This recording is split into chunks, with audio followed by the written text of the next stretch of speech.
beginning.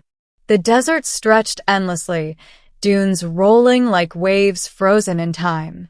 Heat shimmered on the horizon, and the wind carried the whispers of a world long dead.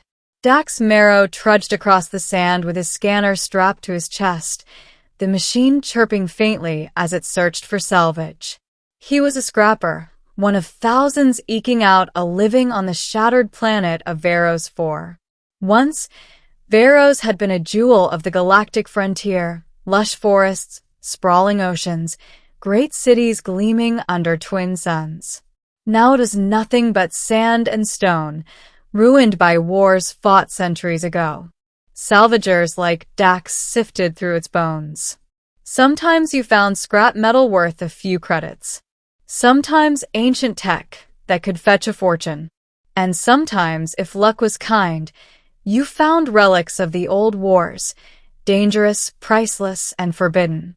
That day, luck was kinder than Dax deserved. His scanner pinged hard near a cluster of dunes. He dug through the shifting sand until his shovel hit something solid. Metallic. He swept away the grit, revealing a surface smooth as glass, etched with faint symbols glowing beneath the dust. Not rusted.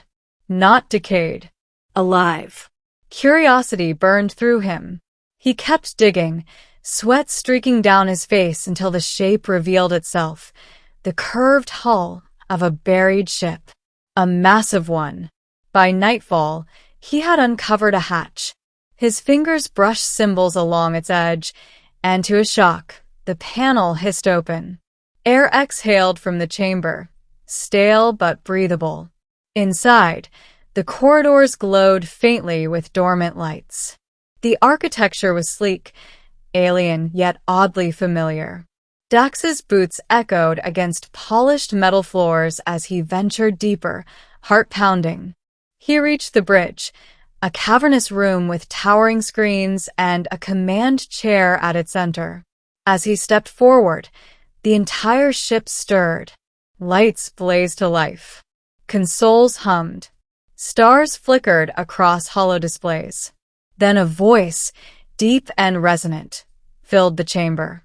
"Admiral, at last. I've been waiting 500 years for your return." Dax froze. "Admiral? I think you've got the wrong guy."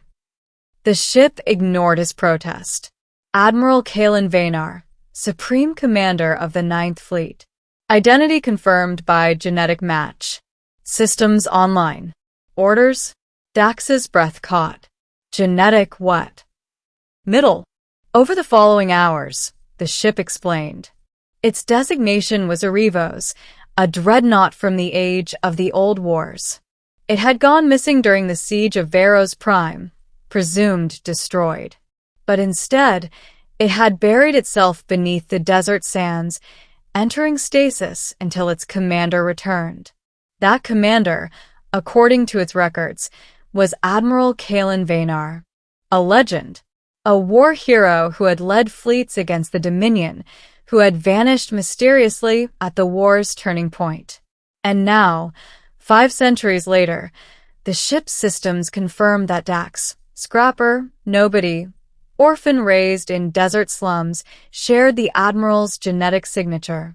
"Impossible," Dax muttered as he sat in the vast command chair.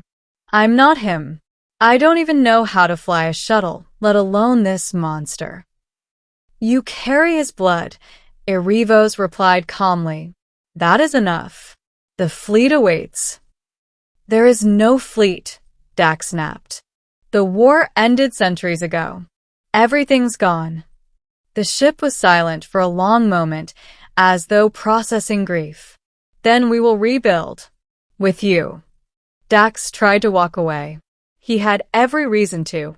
Selling the location of Arivos alone could make him rich beyond imagination. But the ship wouldn't let him leave so easily. When he stepped toward the exit, doors sealed shut. "You cannot abandon your duty, Admiral." "I'm not an admiral." "Then learn to be one." Days turned into weeks. Against his will, and against his better judgment, Dax remained aboard Arivos. The ship fed him, trained him, and educated him.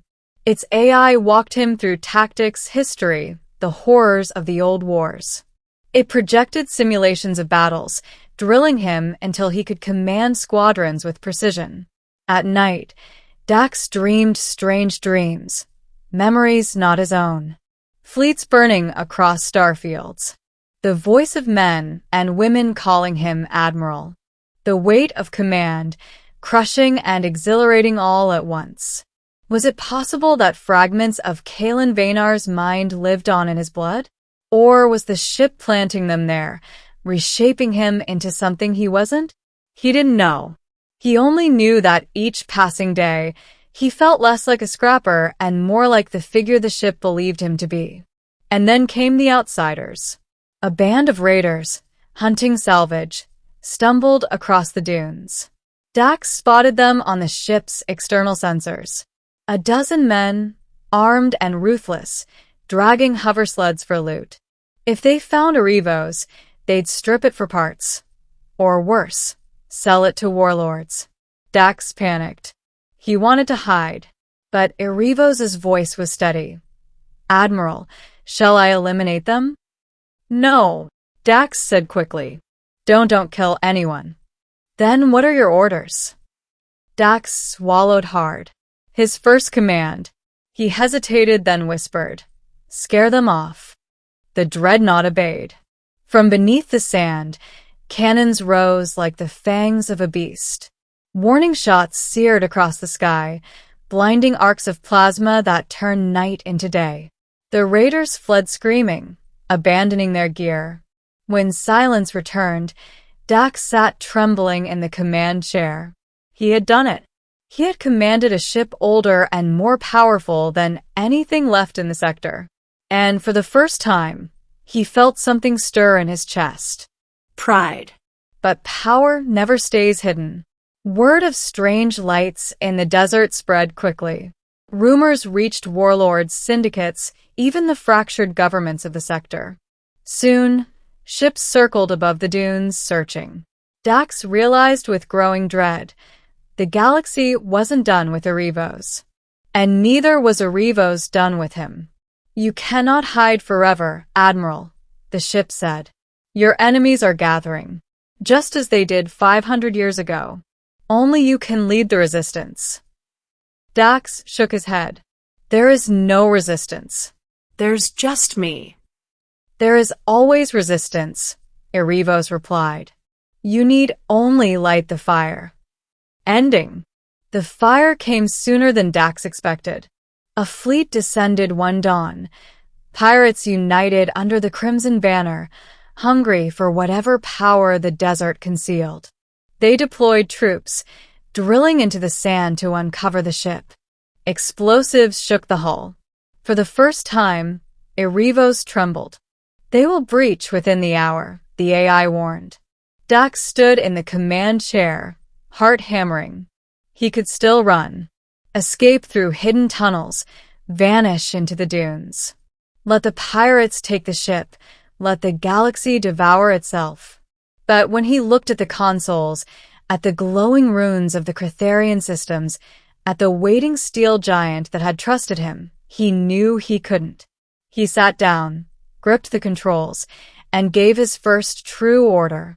Rise. Sand cascaded in avalanches as Erevos surged upward, tearing free of its centuries-old grave. Dunes collapsed, winds howled, and the morning sky filled with fire.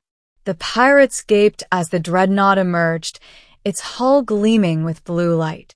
Open fire, Dax whispered. Lances of plasma lit the horizon. Pirate ships exploded like fireworks. Ground troops scattered, their weapons useless against the awakened Titan. The battle lasted less than an hour. When silence fell, the desert was littered with burning wreckage. Dax stared at the destruction, hands shaking. He had done this. Him, a scrapper from nowhere,